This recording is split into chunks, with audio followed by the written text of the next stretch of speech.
भाजपचे अधिवेशन भरवण्यात आले होते, मात्र या अधिवेशनाला ठराविक भाजपा प्रतिनिधींना बोलवण्यात आल्याचा आरोप आमदार लोणीकर गटाचे भाजपा युवा मोर्चा प्रदेश सचिव सुजित जोगस यांनी केला आहे। भाजपा जिल्हाध्यक्ष बद्रीनाथ पठाडे हे अंतर्गत गलबाजी करत असल्याचा आरोप देखील त्यांनी यावेळी केला आहे। करणार आहात का किंवा तुमच्या परत काही अधिवेशन होणार आहेत का वेगळा? हे बघा, आता या संदर्भामध्ये माननीय बबनराव भाऊ लोणीकर साहेब व राहुल भैया लोणीकर साहेब जे काही आम्हाला आदेश देतील त्या पद्धतीने आम्ही काम करणारे कार्यकर्ते आहोत। आम्ही संयमानं शांतपणे घेतो। याचा अर्थ असा नाही की उद्रेक होऊ शकत नाही। जेव्हा उद्रेक होईल तेव्हा पाहून घ्या काय असतं काही नाही। आणि मला फक्त एकच सांगायचं आहे, यामध्ये आयोजकावरती आम्हाला नाराज आहोत आम्ही। त्यांनी गडबाजी केलेली आहे। या संदर्भात सन्माननीय नेते देवेंद्र भाऊ फडणवीस साहेब व आमचे राज्याचे अध्यक्ष चंद्रशेखर बावनकुळे साहेब या दोघांकडे आम्ही रीतसर तक्रार करणार आहोत की जालना जिल्ह्यामध्ये अशा प्रकारची गडतटाचं राजकारण जिल्हाध्यक्ष बद्री भाऊ पठाडे साहेब करत आहेत। येऊ घातलेली आमची विधानसभा आहे, आम्हाला कामाला उतरायचं आहे आणि या जिल्ह्यामध्ये अशा प्रकारे जिल्हाधिकारी स्वागत असेल तर काम कसं करायचं हा एक प्रश्न निर्माण झाला आहे। येणाऱ्या विधानसभेमध्ये संभ्रम निर्माण झाला आमच्या कार्यकर्त्यांमध्ये। जिल्हाध्यक्ष हा नुसतं एका तालुक्यापुरता आहे का गटागटाचं राजकारण करणार आहे हा विषय। जालना जिल्हा कार्यकारिणी अधिवेशन हे जिल्ह्याच्या कार्यकारिणीचं अधिवेशन आहे का तालुक्याच्या कार्यकारिणीकडचं हे काही मला काही कळलेलं नाही अजून। कारण काय झालं, जाफराबाद, भोकरदन, जालना आणि बदनापूर याच तालुक्यातील त्या ठिकाणी पदाधिकारी होते।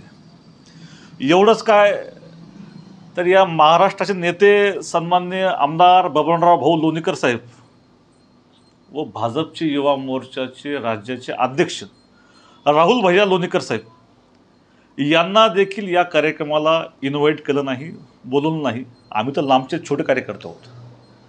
म्हणजे जिल्ह्यामध्ये यांना प्रायव्हेट लिमिटेड पक्ष करायचा आहे का आयोजकांना? आयोजक म्हणजे बद्री पठाडे साहेब जे जिल्हाध्यक्ष आहेत जालना जिल्ह्याचे, यांना यामध्ये गडतट करायचं आहे का?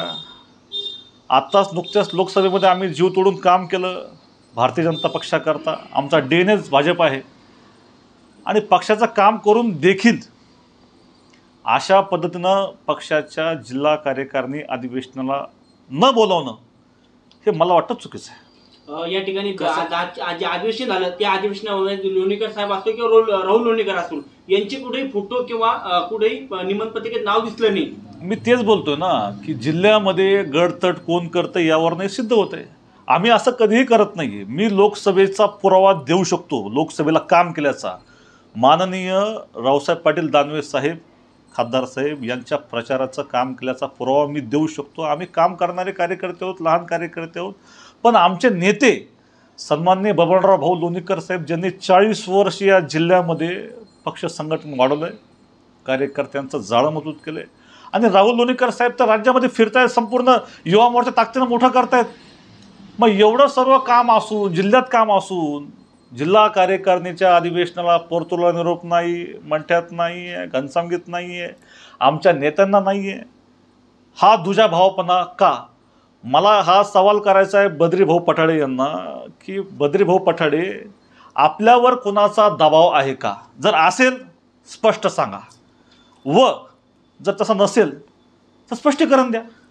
आणि या पलीकडे जरा सांगायचं आहे की माननीय नेते सन्माननीय रावसाहेब पाटील दानवे साहेब, आपण जिल्ह्याचं धुरंधर नेते आहात, तुम्ही आहात, माननीय बबनराव भाऊ लोणीकर साहेब आहात, दोघंही आम्हाला म्हणजे सन्माननीय आहेत। मग दानवे साहेब या अशा मगरूर असणाऱ्या जिल्हा अध्यक्ष बद्री भाऊ पठाडे साहेब यांच्यावर कारवाई करणार का? यांची कान उघडणी करणार का? एक सर्वसामान्य कार्यकर्ता म्हणून